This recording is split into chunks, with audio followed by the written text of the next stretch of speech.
here we can see that review is the most important word in this project. Now, as a project manager, I may or may not agree that the word review should be the most important thing.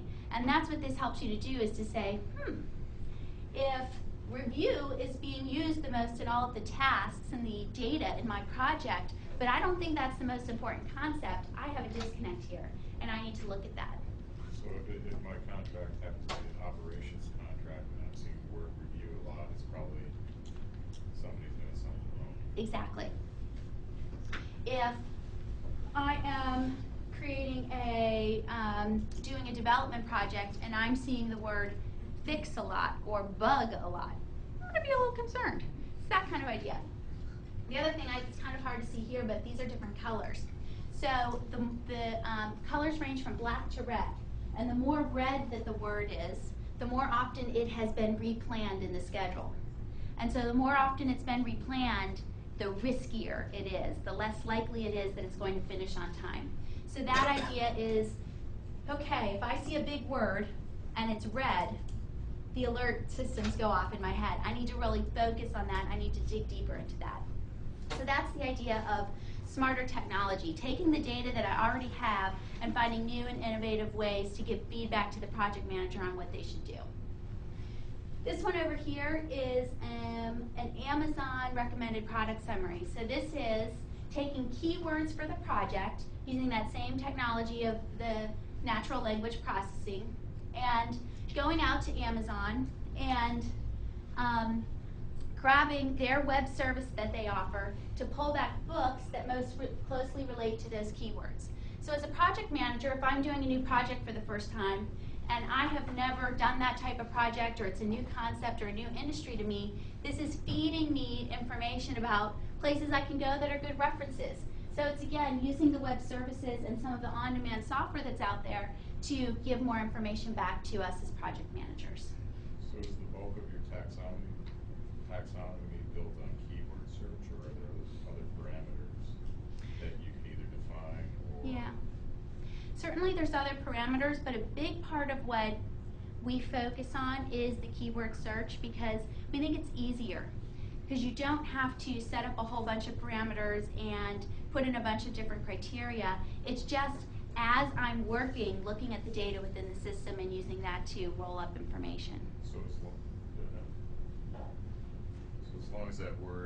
long as that document exists in the system, then you can do a keyword search on it. Exactly. If it's outside of the reach of your software, you can't get to it. Right. It has to be able to see the data somehow, either available through a web service or some other method, or within the software. Question? Are you taking into account people's writing styles? Yeah, that's actually a really good question. So one of the things that we use is Princeton has an online lexicon database that we use. And what it does is it gives you synonyms for words. So one person says review document, another person says, draft document, I don't know. You take two words that are pretty similar, and if it finds them as synonyms, then it knows that they're statistically comparable or close enough that you can use the same word. So it does take writing styles into account, because a lot of us use different language, and we're executing projects that on the surface seem like they might be very different, but when you actually look at the granularity of the activities being performed, the activities might be very similar.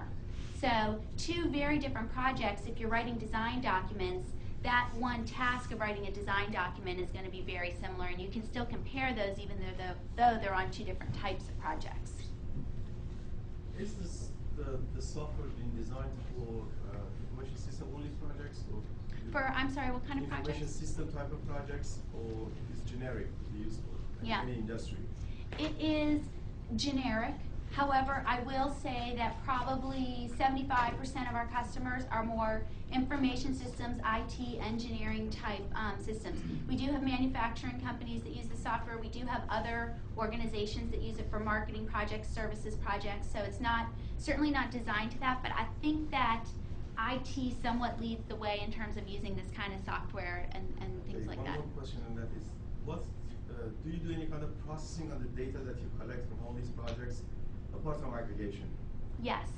So a lot of it is taking if you go back to the taxonomy concept, So you may have two projects that are sitting in two totally different places in the portfolio, and they may have related attributes. So you're not necessarily doing a straight aggregation up a hierarchy, but you're taking common attributes across and comparing from that perspective. So it's more of a, I would say, a smarter aggregation, not just a straight hierarchy aggregation. Did I see another question over here?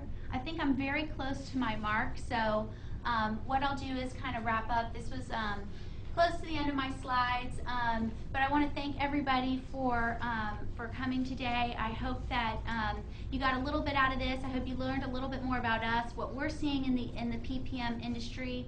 I certainly appreciate all the questions. I'm really glad that we were able to make this interactive and kind of and talk and answer questions as we went. So I'm going to stick around. I have a couple colleagues with me. Feel free to ask us any questions that you might have afterwards.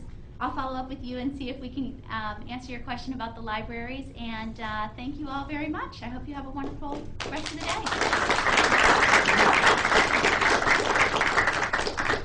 And thank you, Sarah, for taking time out of your Saturday to No spend problem. time with us and introduce us to Metier and your portfolio management software.